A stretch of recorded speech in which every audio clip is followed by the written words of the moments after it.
यह कहानी मेरी मौलिक ओरिजिनल रचना है। यह पात्र, घटनाएं और संवाद काल्पनिक हैं। किसी भी जीवित या मृत व्यक्ति से कोई समानता संयोग मात्र है।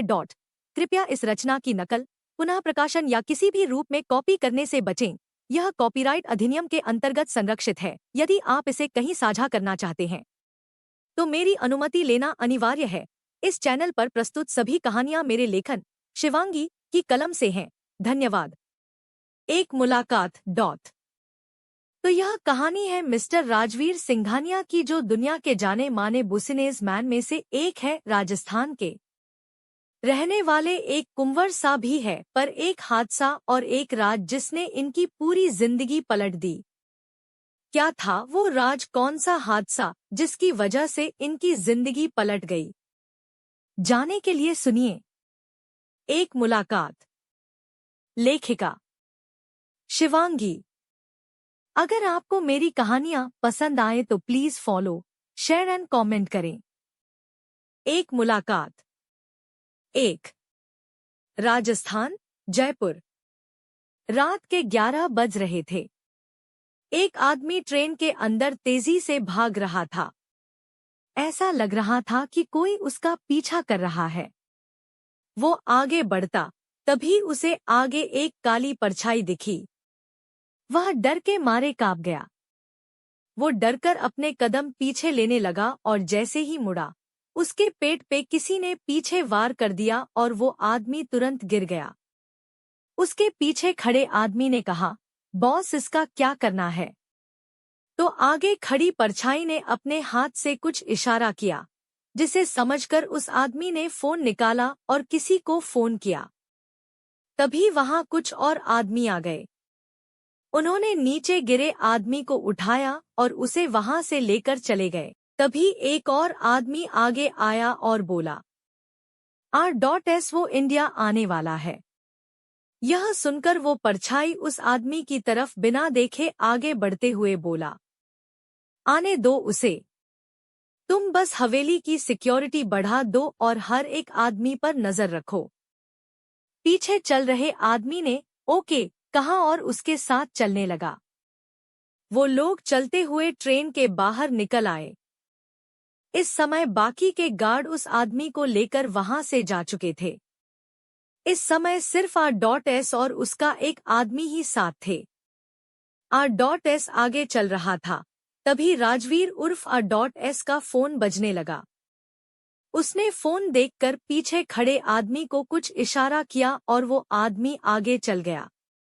इस समय काफी रात हो गई थी। आसमान में काफी बादल थे। मानो ऐसा लग रहा था कि कुछ ही देर में जोर से बारिश हो जाएगी। हल्की ठंडी हवाएं चल रही थी। राजवीर फोन पर बात करता हुआ काफी गुस्से और चिढ़ में था। तभी पीछे से भाग कर आ रही एक लड़की उससे आ टकराई। वो गिर पड़ती उससे पहले राजवीर ने उसे पकड़ लिया। राजवीर का फोन नीचे गिर गया और उस लड़की का बैग भी नीचे गिर गया था। इस समय आसपास काफी अंधेरा था। केवल एक लाइट जल रही थी। मौसम इस समय काफी अलग सा हो गया था। राजवीर इस समय उस लड़की का चेहरा नहीं देख पा रहा था, क्योंकि उस लड़की के बाल उसके चेहरे को ढक चुके थे।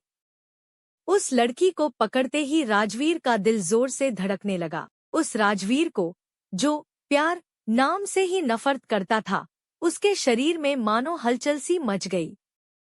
उस लड़की ने खुद को संभालते हुए खड़ी हुई और राजवीर से माफी मांगने लगी। उस लड़की ने धीरे से सॉरी बोला और अपना गिरा सामान उठाने लगी। राजवीर ने भी खुद को संभालते हुए अपना फोन उठाया। उसने अब तक उसका चेहरा नहीं देखा था, इसलिए पता नहीं क्यों उसे बेचैनी होने लगी। वो बार बार उसके चेहरे की तरफ देखने लगा, पर वो उसे देख पाता उससे पहले उसका फोन फिर से बजने लगा। तभी एक लड़की ने ट्रेन के अंदर से बाहर देखकर आवाज लगाई, सानवी। उस लड़की ने पीछे देखा तो उस लड़की ने बोला, सानवी जल्दी कर, ट्रेन निकलने वाली है।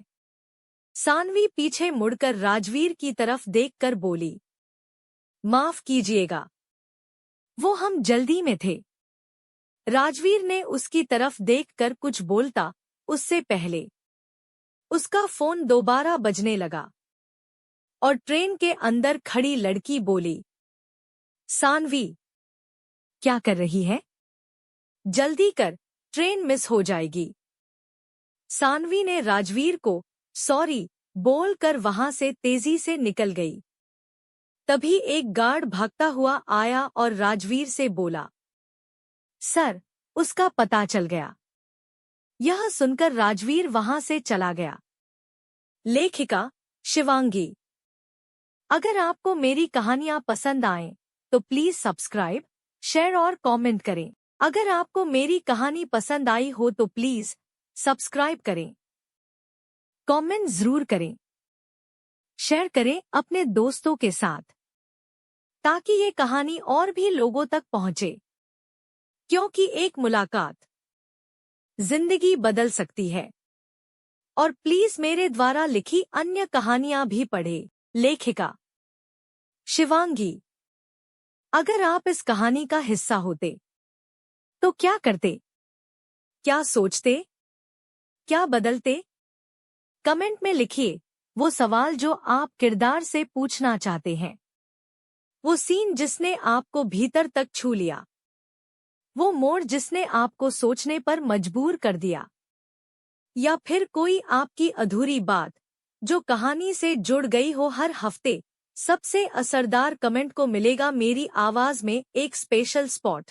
तो लिखिए दिल से, बांटिए अपने जज्बात, क्योंकि ये सिर्फ मेरी नहीं, हम सबकी कहानी है। आपका शुक्रिया इस एहसास भरी कहानी को सुनने के लिए।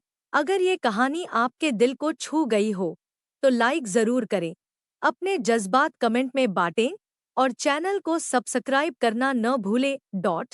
पूरी कहानी पढ़ने के लिए प्रतिलिपि ऐप पर जाएं और मुझे फॉलो करें। शिवांगी विश्वकर्मा। फिर मिलेंगे एक नई मोहब्बत, एक नई मुलाकात के साथ। तब तक मोहब्बत को जिंदा रखिए। आपकी अपनी शिवांगी।